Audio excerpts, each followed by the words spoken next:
que nuestra intención no es perjudicar a la ciudad de Buenos Aires. 129 afirmativos, 118 negativos, 7 abstenciones. En definitiva, lo que pareciera es que quieren desfinanciar, quebrar a la ciudad, hacernos arrodillar al límite del sometimiento, porque saben muy bien lo que significa un recorte de 65.000 millones de pesos.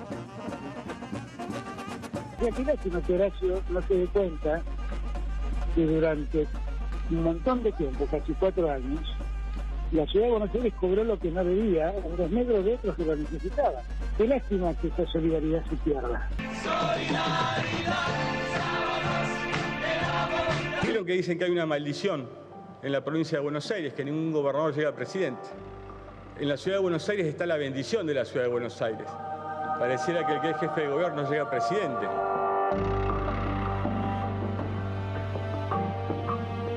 Acaba de confirmar la condena a la Corte Suprema de Justicia. 5 años y 10 meses de prisión está condenado Amadou Boudou por negociaciones incompatibles con la función pública.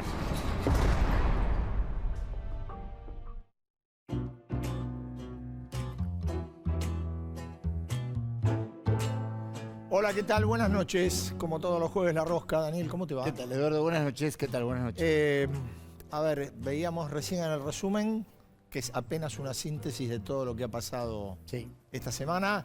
Obviamente, el tema del gobierno nacional y la ciudad ocupa un poco el eje de la escena política.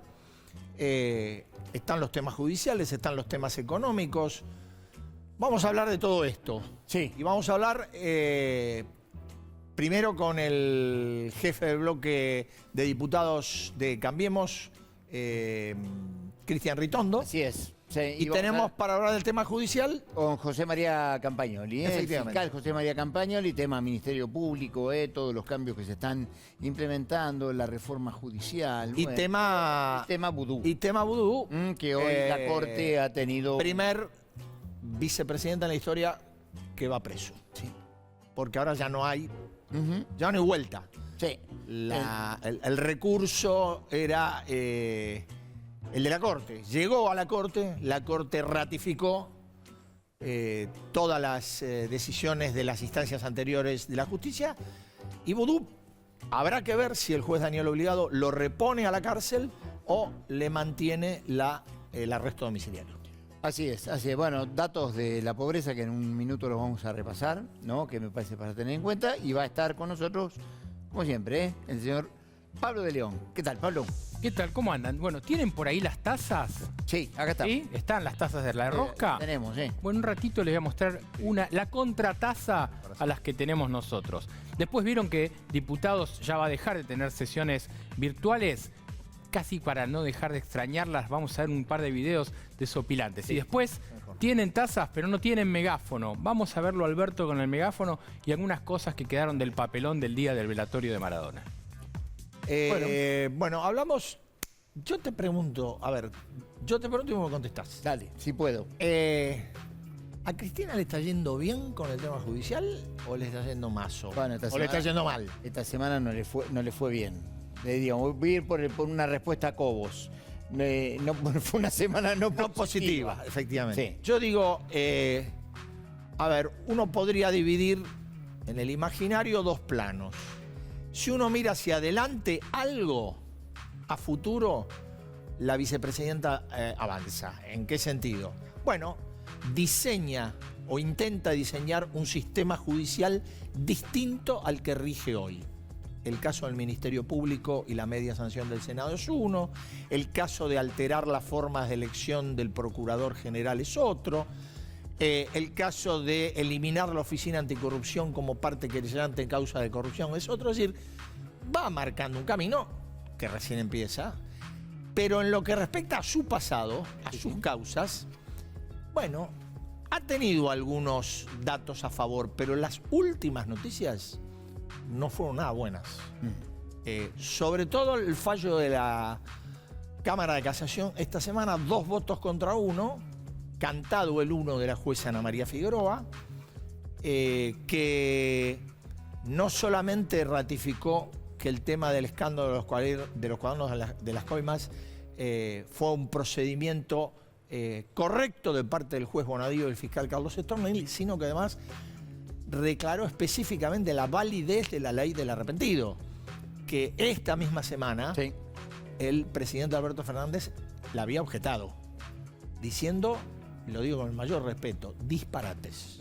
Yo creo que, forzado por la situación, tuvo que salir a opinar cosas sobre la ley de arrepentido que son absolutamente falsas. Pero bueno, eso es otro tema.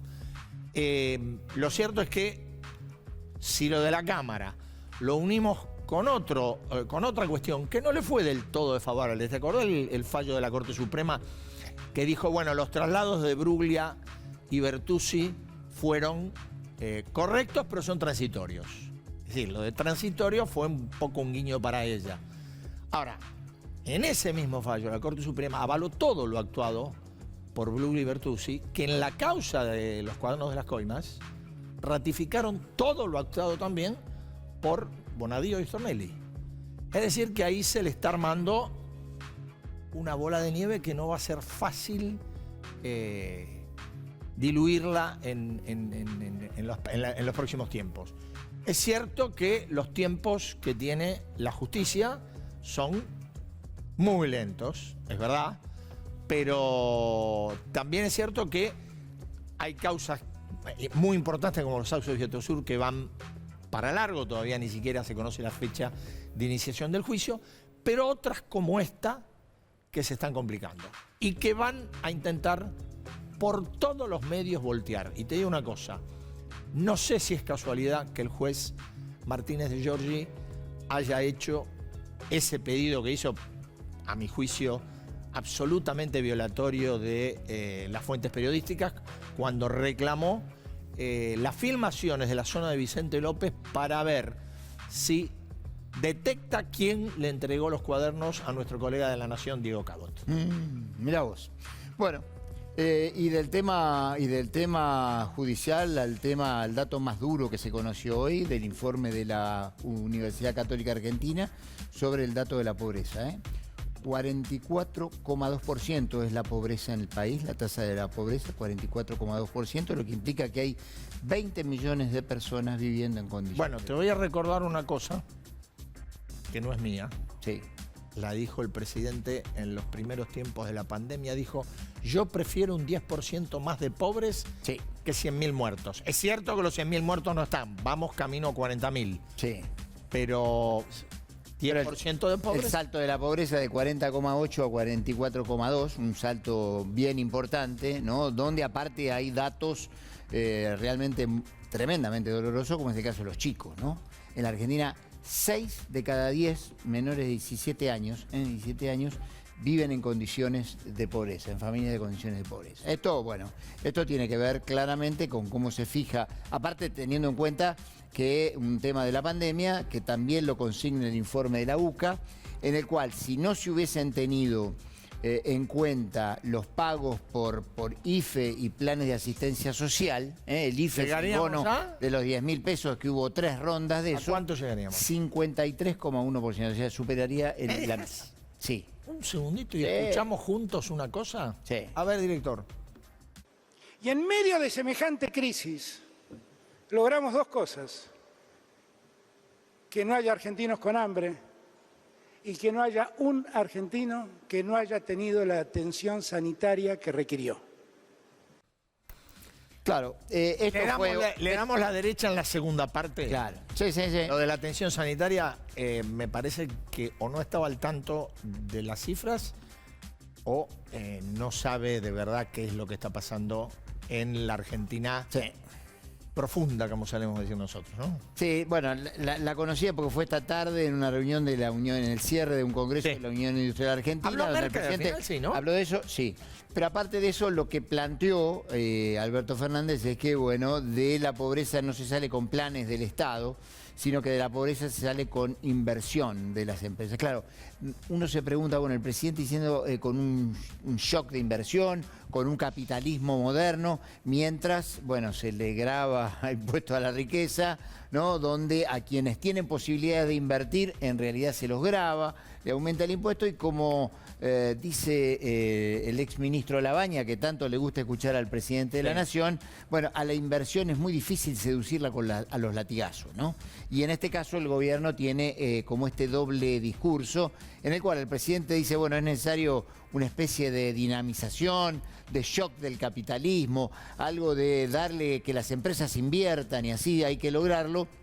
Y por el otro lado hay otra parte del gobierno en el cual, nada, lo que hace es aumenta impuestos a los empresarios que pueden invertir y aparte de eso siempre hay como una situación de cierta presión en términos de, bueno, en este contexto de pobreza, bueno, hay más impuestos para aplicarle a la producción en un contexto en el cual, bueno, la forma que se logra más inversión es con confianza. Los países que tienen más inversión es con confianza. Y los países que crecen, y que crecen en serio, tienen niveles de inversión de su economía del orden del 25% del Producto Bruto. La Argentina está entre el 10 y el 12%. Hoy un colega... Muy baja inversión como para poder pensar en crecer. Un colega, y vamos con el fiscal Campañolo, sí. Un colega que lo conoces bien, que se llama Pablo Güende. Lo conozco bien. Sí, hoy escribió una nota en Infobae donde sacó el promedio de que en el mes de diciembre una persona que recibe planes, con todos los añadidos que hay, va a cobrar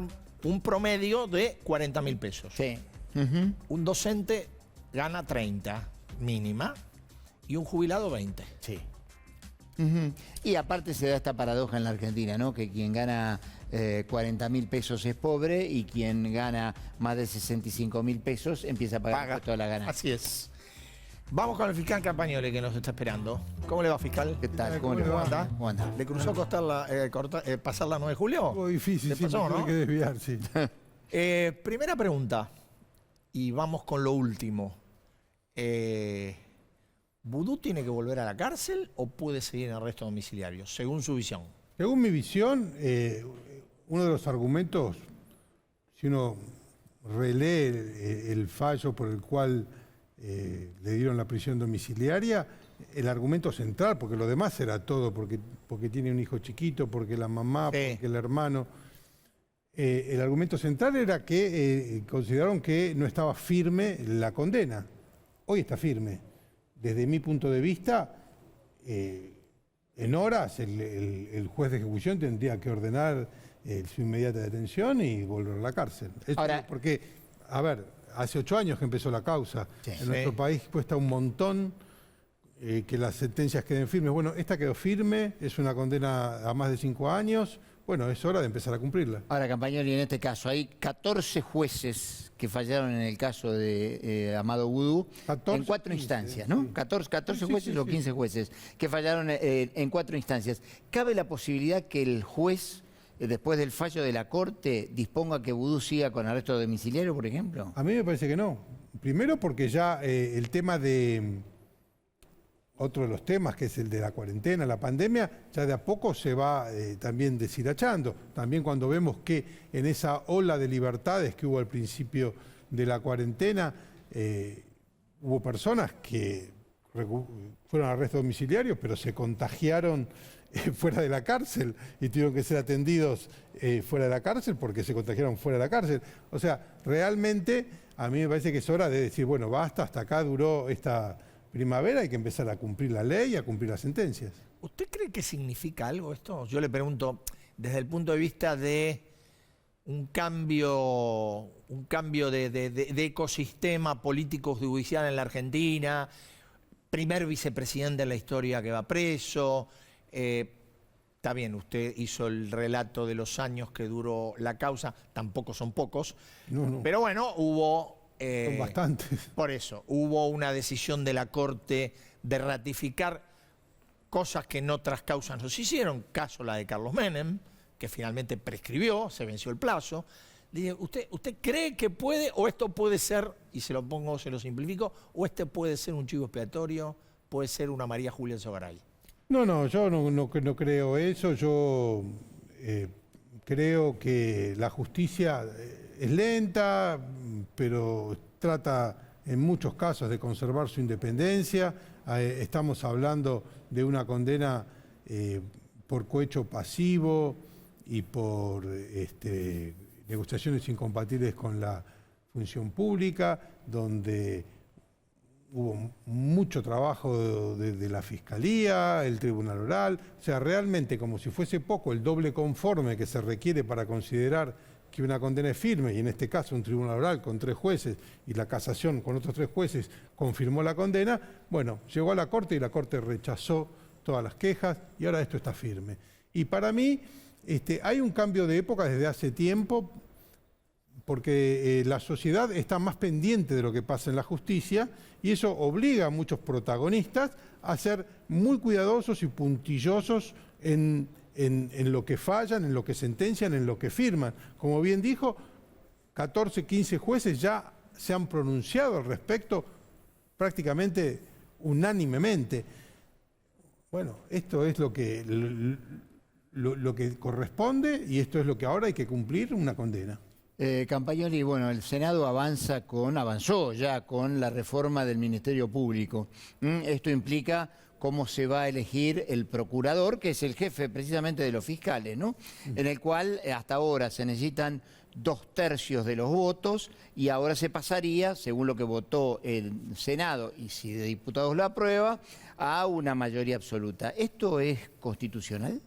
A mí me parece que el espíritu de la Constitución del año 1994 era crear un Ministerio Público Fiscal como un órgano extrapoder con autonomía e independencia, que claramente es lo que se necesita para poder investigar bien, eficazmente, incluso al poderoso, incluso al poder. Ese es el espíritu de la Constitución de 1994 con el artículo 120. A mí me parece que esto se choca, nos retrasa, no solo nos retrasa, nos retrotrae a antes del 94, porque antes del 94 la función de los fiscales era distinta. Claro. Y además ahora, que es distinta y que los fiscales tenemos un protagonismo mayor en los procesos judiciales, se va a agravar porque a futuro la nueva ley procesal le da al Ministerio Público Fiscal prácticamente la herramienta de todo lo que es una investigación criminal y pone al juez de instrucción, que era un protagonista en los procesos judiciales, como un juez de garantía.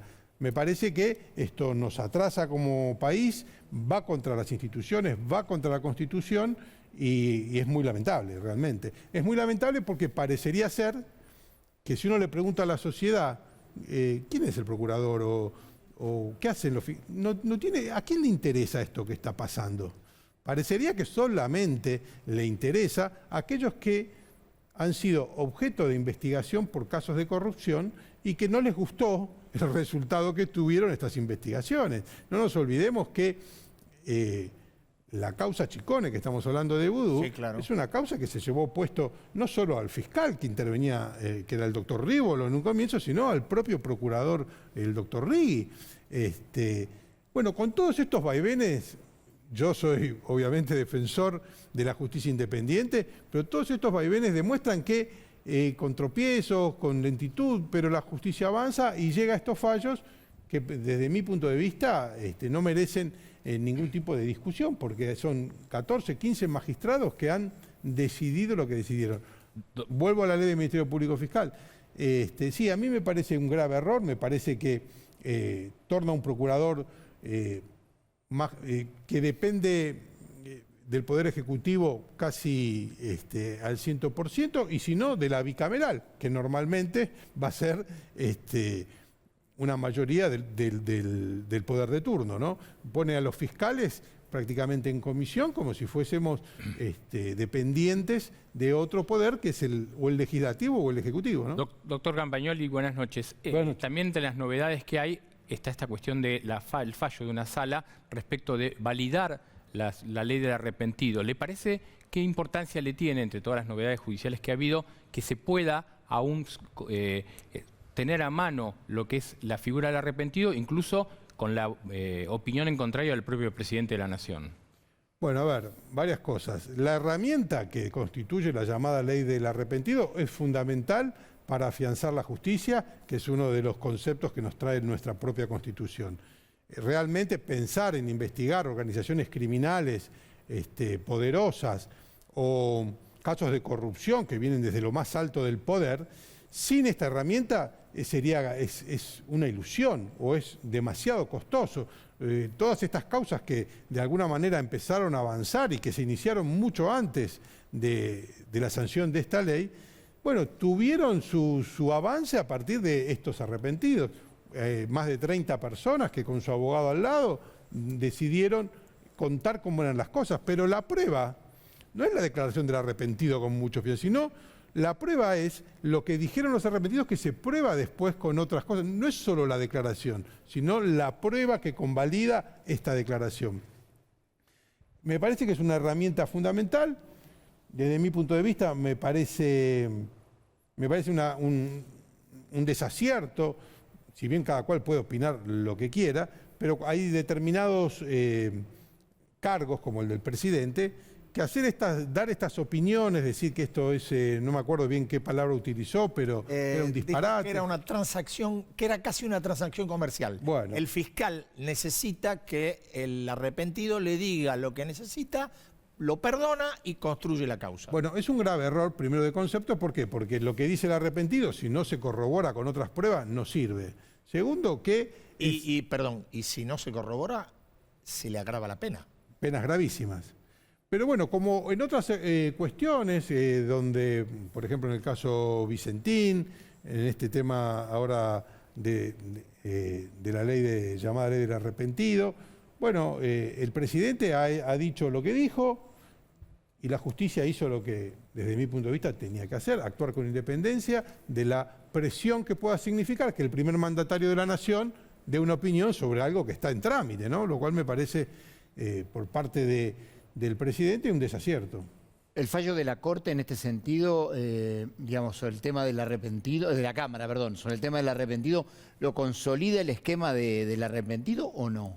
Para mí sí, en el fallo claramente los jueces Petroni y Barroetaveña señalan que las defensas de Debido no pudo explicar, no pudo probar cuál es la violación a la garantía constitucional o alguna garantía constitucional que estas declaraciones o la implementación de esta ley les trae aparejado y bueno, y confirmó el fallo, y eso es lo que pasó, y a mí me parece bien. Hubo un fallo, un voto en disidencia que era medio cantado, como recién expresaron, y bueno, a mí me parece que es una herramienta muy útil en este país y en cualquier otro país que quiera seriamente combatir la corrupción. ¿Usted cree que si uno vinculara lo que hay de reforma judicial o lo que se ha propuesto, esta media sanción del Senado respecto de la Procuración, usted visualiza que, al menos de parte de Cristina Fernández, puede existir la intención de modificar estructuralmente el sistema judicial, de ir por un sistema judicial distinto al que conocemos y distinto a aquel que en algún momento le puso límite cuando ella era presidenta?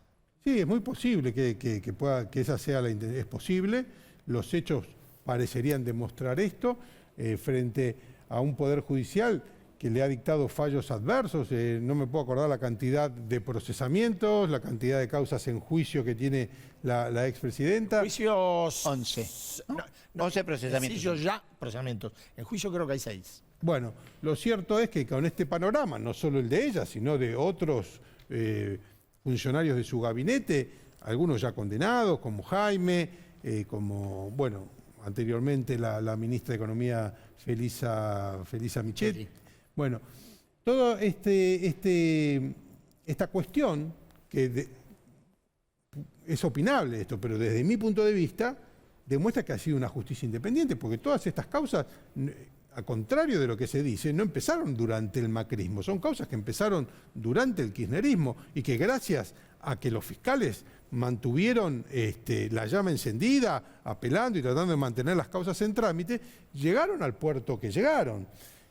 Eso se presenta como un panorama adverso para la expresidente, para muchos funcionarios, y creo que en este contexto tratar de volcar todo, de cambiar todo, son los embates contra la justicia independiente que venimos viendo, que por lo menos desde mi punto de vista son 5. La reforma judicial, los embates contra el procurador Casal, que son bastante ridículos desde mi punto de vista, son una persona intachable, de carrera judicial, que no creo que debe tener ni siquiera un sumario administrativo.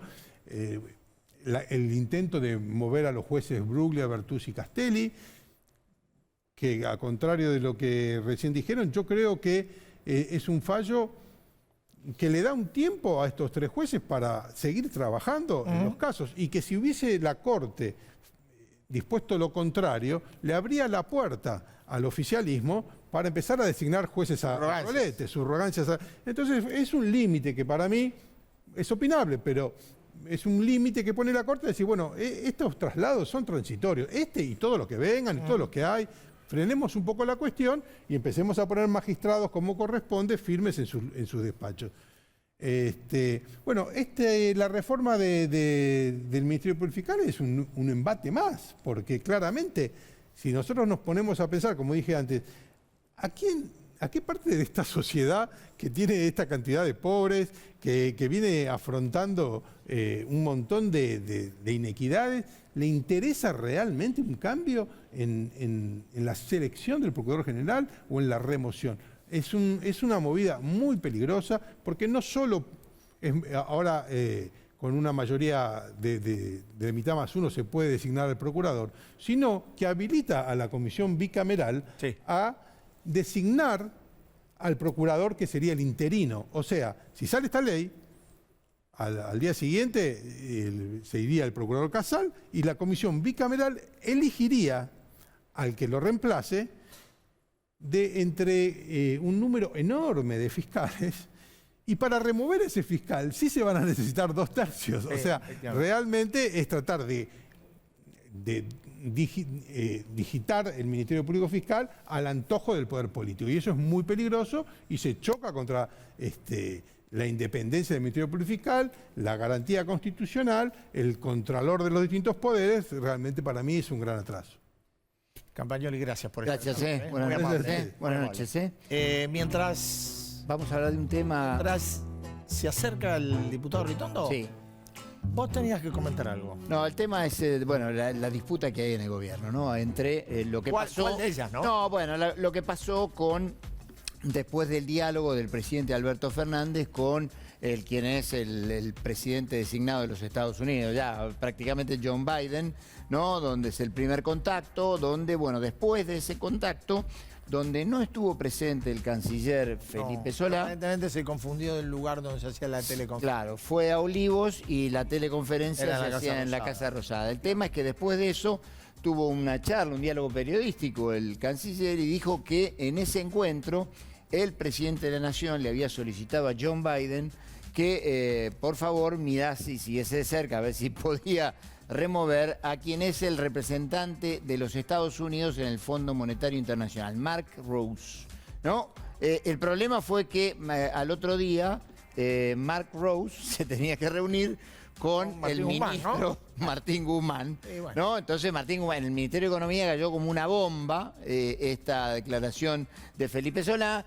Felipe Solá, bueno, el presidente intentó hablar con el presidente, habló con el jefe de gabinete. El presidente dijo que fue declaraciones imprudentes. Imprudentes, sí, imprudente, y que, bueno, después dijeron que no era para tanto.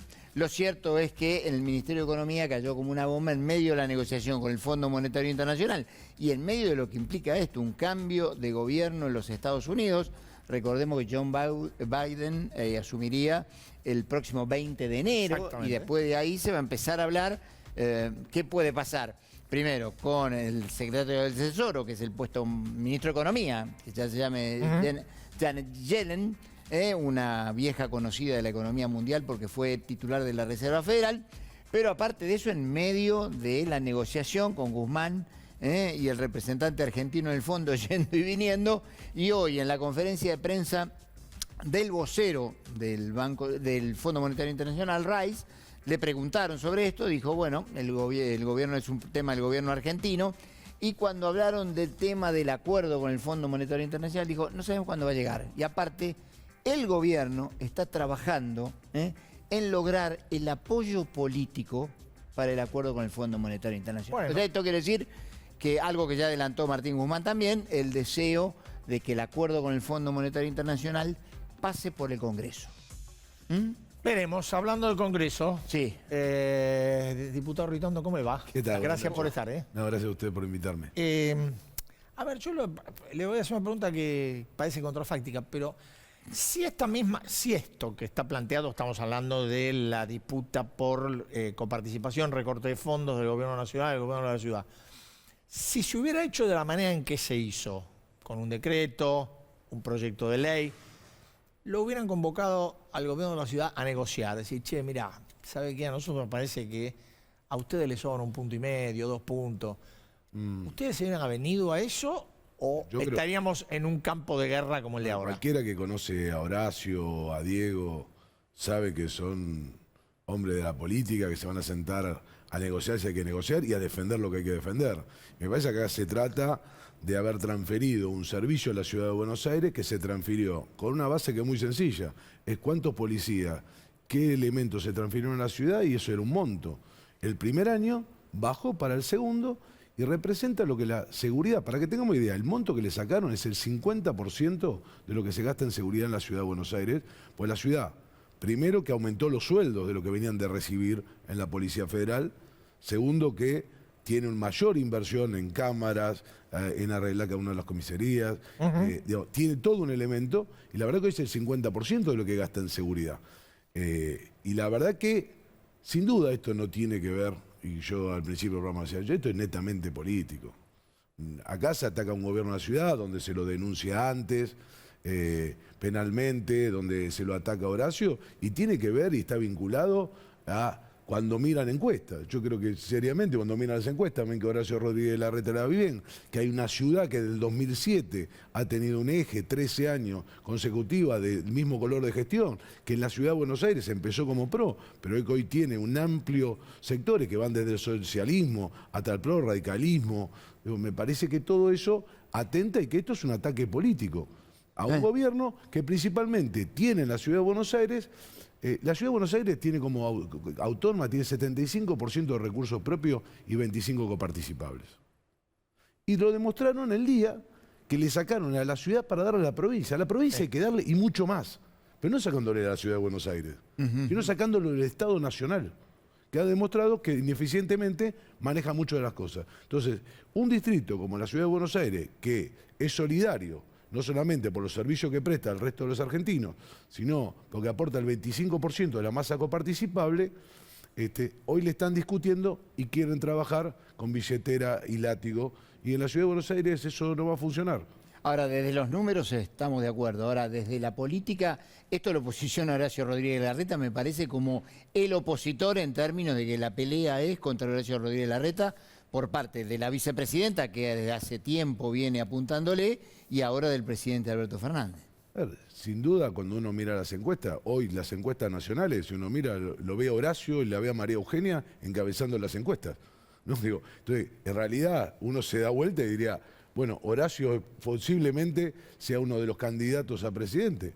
Hay un candidato ahí, vamos a atacarlo. Hay buena gestión, hay solidez en una transformación en una ciudad del 2007, con los dos gobiernos de Mauricio Macri y con los dos gobiernos de Horacio Rodríguez Larreta, que han transformado la ciudad. Una ciudad que es totalmente distinta. Yo me acuerdo en el 2007 lo que se discutía era, la ley más importante que tenía en la ciudad era la emergencia edilicia. Los chicos no iban a la escuela porque no había gas. No sé si ustedes lo recuerdan. Se suspendían las clases cuando hacía frío en la ciudad de Buenos Aires. No discutían si hay internet, computadora, inglés y si los chicos, el aula de los 3 años. Lo que discutíamos es si podían ir a la escuela porque se suspendían las clases por frío. Eso era la ciudad de Buenos Aires y los techos se le caían encima. Entonces, hoy una ciudad que creció, lo que dijeron que venían a privatizar, hoy tienen escuelas que son modelo. El único distrito donde creció la matrícula pública, donde se hace Metrobús para los que menos tienen, que son los que van en transporte. Entonces, la verdad es que creo que lo que atacan es un diseño político de gobierno que es sistemático, que ha crecido, que demostró que es eficiente y que se creen que sacándole plata van a hacer fracasar a alguien que posiblemente sea candidato.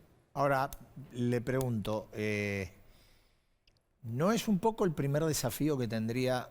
Después podemos hablar de 2023, que falta una eternidad para el 2023, Pero digo, ¿no sería un poco el primer desafío que tiene el jefe de gobierno porteño de, bueno, entrar al juego grande? Al juego grande digo no porque no haya estado en algún juego grande, sino, bueno, ahora estoy en un distrito y tengo que, sacando 3 provincias, bancarme todas las restantes.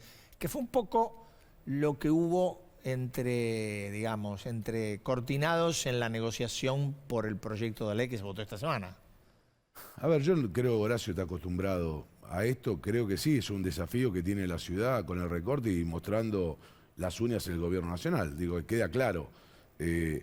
Primero le hacen la denuncia, enseguida culpan al gobierno de la ciudad, lo que es la ineficiencia absoluta que tiene Sabina, que no cuida ni la casa de gobierno. O sea, tiene Sabina Frederick, la ministra de Seguridad. Tiene inexperiencia absoluto en el manejo de la seguridad. O sea, eso no puede pasar en ningún lugar del mundo. En eso ustedes están de acuerdo con Bernie, ¿no? Hay muchas cosas más, podemos votar y otras no, pero esto es seguro. O sea, que la casa de gobierno salte en la reja y se meta, imaginémoslo en cualquier lugar del mundo. Solo lo hemos visto en lugares donde se toman, en África, que se toman lugares. No lo vimos en el 2001. Pero lo que digo, desórdenes, pero no eso. Pero ni en el 2001. Claro, no. O sea, ni en el 2001. Entonces, y lo que hacemos es echarle la culpa a la ciudad. Cuando después se descubre y se callan la boca que había sido pedido por el jefe de Casa Militar responsable de la seguridad en un parte a la ciudad de Buenos Aires que a las 12:30 corten la cola. Lo estuvieron negando, lo negó el presidente, lo negó la ministra, lo negaron los ministros. Y ahora nos respondieron esto. O sea, y así es como puedo decir, y recién se recordaba, Marcelo Lozaro, después que Horacio Rodríguez Larreta, en la conferencia de prensa de la cual lo acompañamos, pide con esperanza que la Corte rápidamente resuelva el tema de la Ciudad de Buenos Aires, porque claramente es una ley y un decreto inconstitucional, ¿sí? Lo acusan de querer presionar. Y el presidente habla y dice que es inconstitucional la ley del arrepentido, cuando hay una Cámara de Casación que tiene que determinar y no dice nada. Bueno, esto determinará seguramente que el pacto fiscal que piensa firmar mañana el presidente con 23 provincias, la ciudad no va a estar. No, por encima, si quieren el pacto fiscal, me parece que es demasiado lo que le piden a la Ciudad de Buenos Aires y seguramente el jefe de gobierno no va a estar. Es una nueva etapa en la relación, digo, bueno, que a lo largo de la pandemia cambió claramente, ¿no? El amigo Alberto, ahora que el amigo Horacio, que ahora el amigo Horacio va a la corte para decirle devolveme la plata que me querés sacar. A ver, sin duda, cuando uno ve el proceso de la pandemia, ha visto en la ciudad de Buenos Aires haber sido solidario y Horacio poniendo la cara cada 15 días con el presidente de la Nación, tomando muchas veces medidas coordinadas con la provincia de Buenos Aires y con Nación, que la ciudad pensaba distinto y podía tener resoluciones distintas, sin embargo fue solidario y fue tomando y poniendo la cara cada 15 días. Me parece que la forma de pago que hacen a la solidaridad de Horacio y de la ciudad de Buenos Aires es muy mezquina. Ritondo, veíamos al principio del programa, en la edición, la palabra de Máximo Kirchner en la sesión, en el debate, que usted estuvo el otro día en el debate en Habló diputados. Después que hablé yo. Perfecto, claro. Cerró usted como presidente de su bloque y después habló él. Y dijo esta cuestión de en los que gobiernan la provincia de Buenos Aires no llegan a la presidencia, en cambio sí los de la ciudad, y allí la emprendió con De la Rúa relacionándolo con Macri y con Larreta. ¿Le llamó mucho la atención a usted, que comparte con Máximo Kirchner las sesiones, que lo apuntara Máximo de esa manera a Larreta? Yo creo que fue un reconocimiento. O sea, reconoció que pues hay un candidato en la ciudad de Buenos Aires, que es Horacio Rodríguez Larreta. O sea, yo creo que es un reconocimiento a la posibilidad de que sea candidato a presidente Horacio. Ahora, cuando habla de la ciudad de Buenos Aires, ¿no? Digo, también hay gestiones de muchos presidentes que vinieron del interior que ha sido mucho peor que cualquier jefe de gobierno. ¿Y es su candidato Horacio Rodríguez Larreta en 2023? El candidato es María Eugenia Vidal, por supuesto que es la que más me gusta a mí, con la que he trabajado. Soy muy amigo de Horacio y que creo que Horacio es un excelente candidato también. Bueno, hay muchos, por lo que veo, hay muchos candidatos dando vuelta, ¿no? Seguro, y es lo bueno, tener muchos candidatos. No, es cierto. Que el radicalismo tenga candidato, que la coalición cívica genere candidato, que el peronismo que nos acompañe con Miguel Pichetto genere candidato, y nosotros tener más de un candidato dentro del PRO, sin duda es bueno. Bueno, a ver, usted nombró a Pichetto. Usted viene del peronismo. Sí, pero yo hace años ya... No, ya lo sé. Y podemos seguir nombrando gente que se ha acercado del peronismo. al PRO.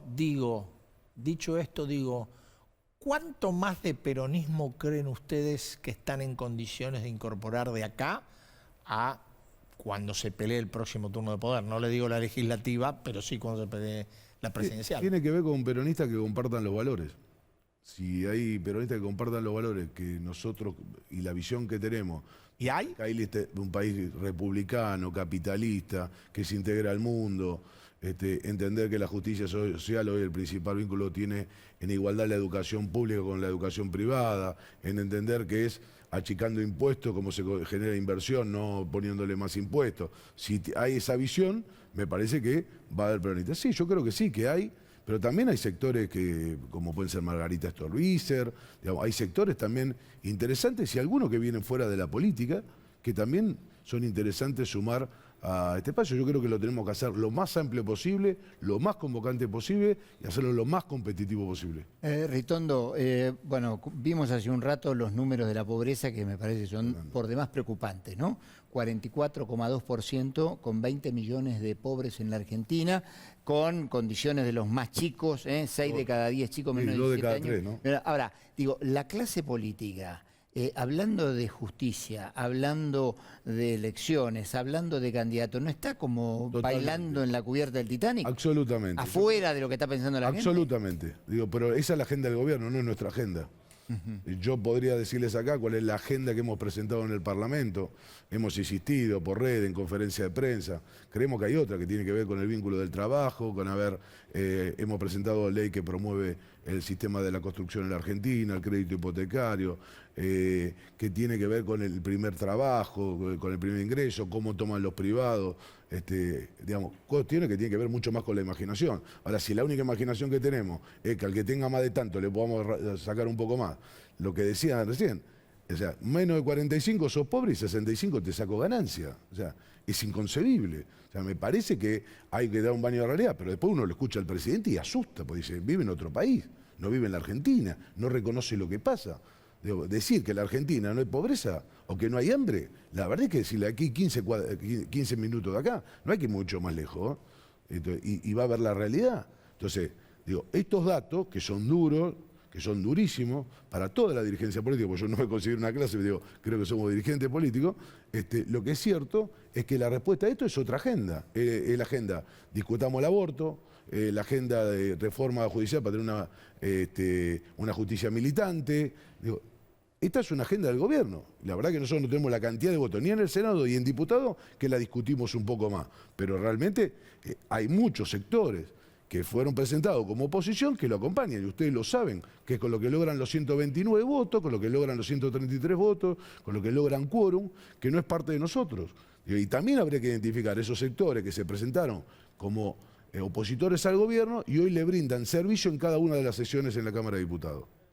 Gracias, Ritondo, por esta muchas gracias. Buenas noches. Nosotros, mientras vamos a la barra, vamos pidiendo, director, por favor, los datos del coronavirus. Y también se tiene que acercar a la barra a una persona, ¿no? Así es. ¿Se está acercando o se está acercando? ¿Cómo le va? 7.000. Ahí estamos. Pablo, ¿cómo estás? Muy bien. No me saquen la placa. ¿Me la pueden colocar? Gracias. 7.629 casos en las últimas 24 horas. Ya estamos casi en el 1,5 millones. Siempre resaltar que hay casi 1.300.000 de recuperados. Sí. 149 fallecidos en las últimas 24 horas y vamos camino a los 40.000. No serán los 100.000 que dijo Alberto Fernández. 39.305. Ya estamos camino a los 40. Dicho esto, hay una enorme competencia, angustia, desesperación, no sé. Ocurre en todo el mundo, en la Argentina está un poquito exacerbado, como corresponde, sobre el tema de las vacunas, ¿no? Hoy el presidente anunció que va a vacunar a 300.000 personas en fines de diciembre. Exactamente, corriendo el mes que un poquito, hay que ver si llegamos al fin. Obvio. Con la vacuna rusa. 5 millones en enero, 5 en febrero y después en marzo y abril estarían la de Pfizer y la de AstraZeneca. Exactamente. Este es el panorama que pintó el presidente. digo, bueno, habrá que ver si se puede cumplir y si se... yo digo, si el gobierno piensa hacer la organización de la vacunación masiva como ordenó el velatorio de Diego Maradona, fuimos. Ahora en un ratito te voy a mostrar algo de eso, pero vamos a arrancar. Primero, ustedes saben que esta es nuestra taza, la taza de la rosca. Sí, señor. Reivindico la rosca. Esta es una taza que circula a partir del dicho de Emilio Monzón en la Cámara de Diputados y que estaban muchas de estas tazas en el Ministerio del Interior de Rogelio Frigerio, porque es socio, amigo político. ¿Que las dejaron? Claro. Y cuando llegó Guado de Pedro dijo, yo si veo una taza de Reivindico la Rosca en el Ministerio dejo la política. Así publicó Santiago de Apelo, el colega de La Nación. Bravo. Así ¿Deja dijo. la política? No, porque tiene su propia taza él. ¡Apa! ¿Le gustó? No, ahí dicen que hay una sola y que está en el despacho de Guado de Pedro, pero nosotros entramos y tenemos la taza. A ver. Fíjate, mirá. Ese. Ahí está. ¿Qué dice la Ahí. taza? Se acabó el Ministerio de la Rosca. Eso es lo que dice Guado de Pedro. Se acabó el Ministerio de la Rosca, acá todo está. Entonces, ¿de qué está trabaja todo él? blanqueado. El Ministerio de la Rosca.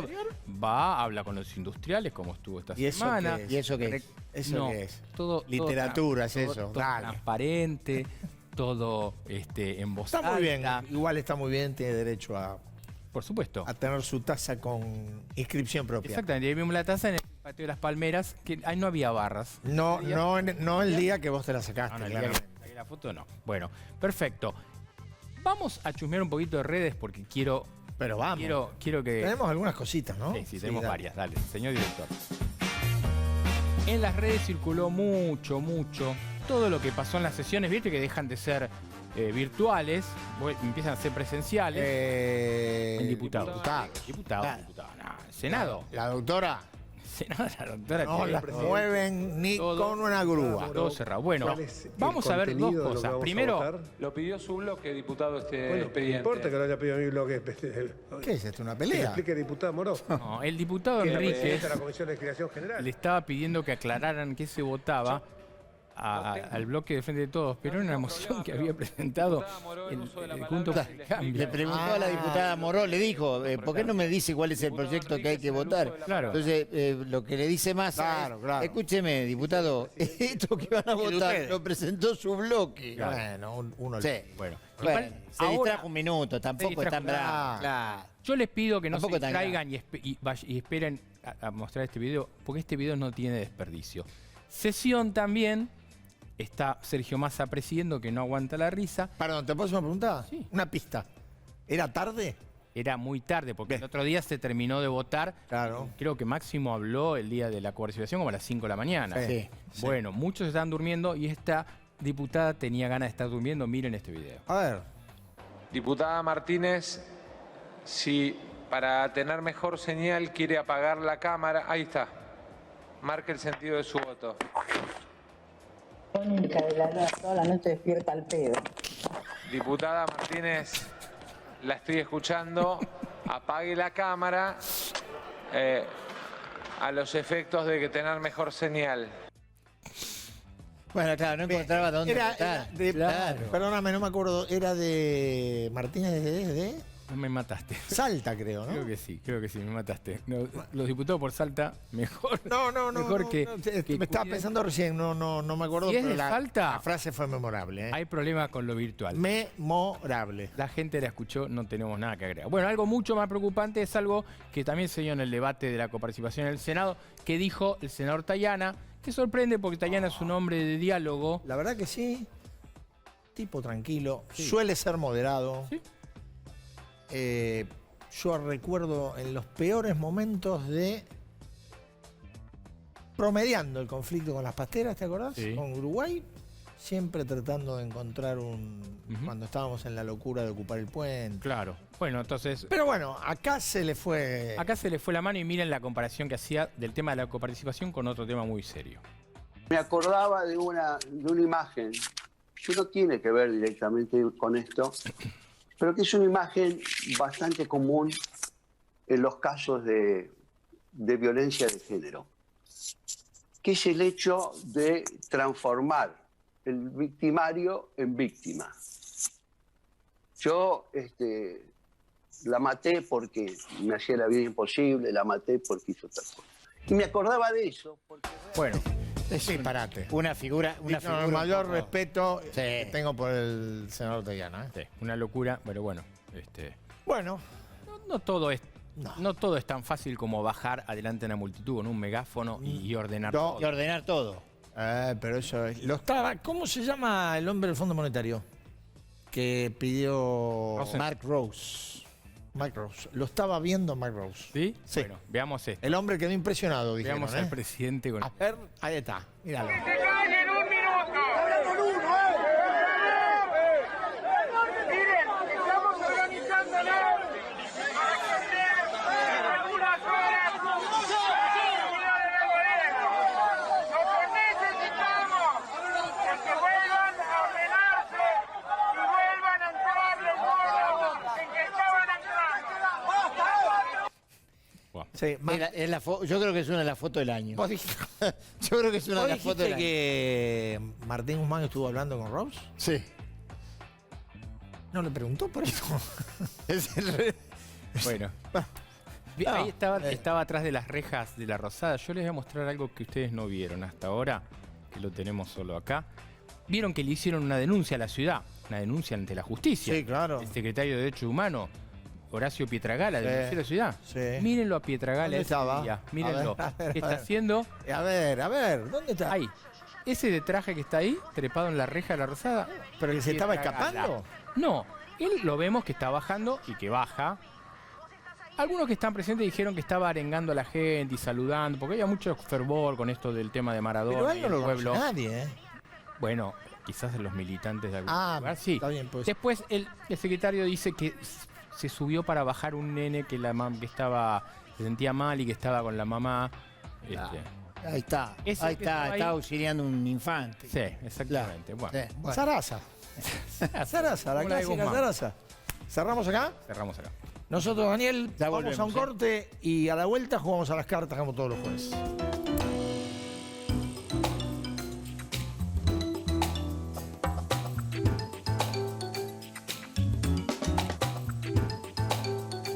Y acá estamos de vuelta, Dani. Así es, y vamos a jugar las cartas. Dale, ¿arrancamos la primera? Arrancamos nomás. Vamos, director. Ancho Espada. Arrancamos 4 de copa. Estás dulce ya la semana pasada. La vicepresidenta. Y la doctora no está teniendo mucha suerte. Esta semana no le fue bien. No, el fallo de casación, dejémoslo de vudú. Sí. El fallo de casación que convalida la ley del arrepentido y convalida todo lo actuado por Bonadío y Stornelli. ¿Qué le quita a ella? Es en la casa de los cuadernos. En la causa de los cuadernos. ¿Qué le quita? La construcción del relato de que era víctima de una persecución. Bueno, aparentemente los jueces no piensan eso. Por lo menos en las instancias ya solo le queda la Corte Suprema. O sea no que tiene el lawfare no. No funciona. El lawfare no está funcionando. Revise la teoría. Le mandamos el 4 al Senado. Con todo el respeto. Con el respeto, por supuesto. Vamos con la otra.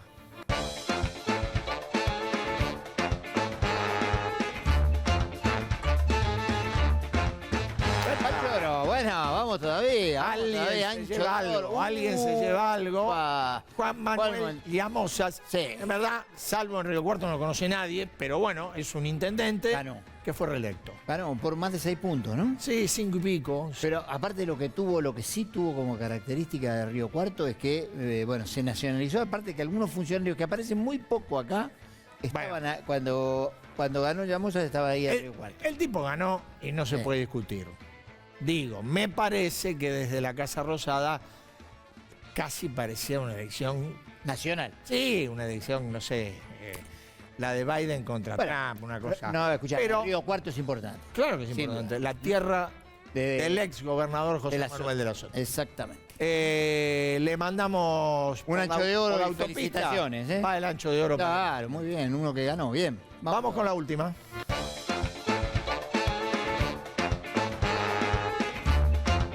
Ancho de espada. No. Otro 4. Muy bien. Bueno, don Amado. Y bueno, lo dijimos hoy, esto paga 2 pesos. la Corte Suprema, última instancia, ya Vudú está en el horno, ratificó la condena de 5 años y 10 meses de prisión por la causa Chicone. Recordemos, la causa Chicone es donde se lo denuncia de haber querido quedarse con la máquina de hacer plata. Con la máquina de hacer nada menos, nada más que eso. Bueno, se verá si el juez obligado lo repone a la cárcel de Seiza o lo deja en arresto domiciliario. Está en arresto domiciliario. Lo cierto es que marca un hito en la historia, primer vicepresidente o ex vicepresidente de la Argentina que es condenado por corrupción. Por corrupción. Así es. Bueno. Nos vamos. 4 copas. Nosotros volvemos. Sí, señor. Hasta el jueves. El jueves que viene, La Roja. Chao, gracias.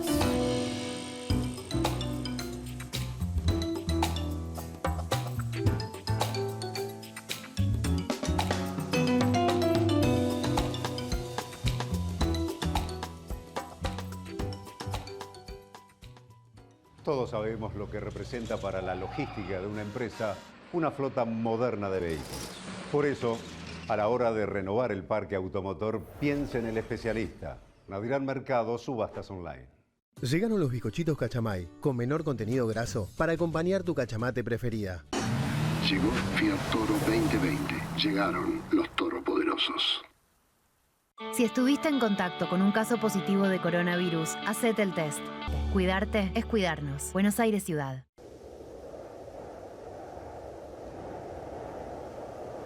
En Santander, nuestra misión es contribuir al progreso de las personas y de las empresas. Ingresá a santander.com.ar y conoce nuestras acciones de banca responsable. Queremos ayudarte. OSPE, Obra Social de Petroleros. Opera online en ospesalud.com.ar. Nos preparamos para la nueva temporada turística. Córdoba Turismo, Gobierno de la Provincia de Córdoba.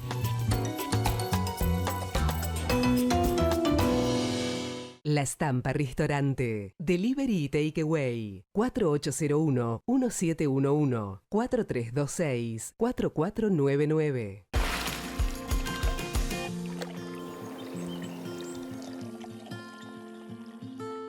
Grupo Insud. Alentamos la vida. www.grupoinsud.com. Chiflá. Trae tu cuenta sueldo de Ciudad. Ayudarnos. Lo mejor de ser vecinos. Banco Ciudad. Te quiere ver crecer. Si hacemos un cambio, el futuro es posible.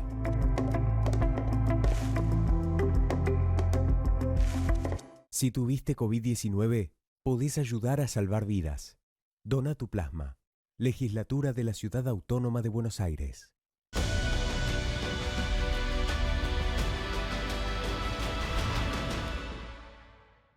Si estuviste en contacto con un caso positivo de coronavirus, hacete el test. Cuidarte es cuidarnos. Buenos Aires Ciudad. El Mirasol de Puerto Madero. Delivery mediodía y noche. Teléfono 4315-6277.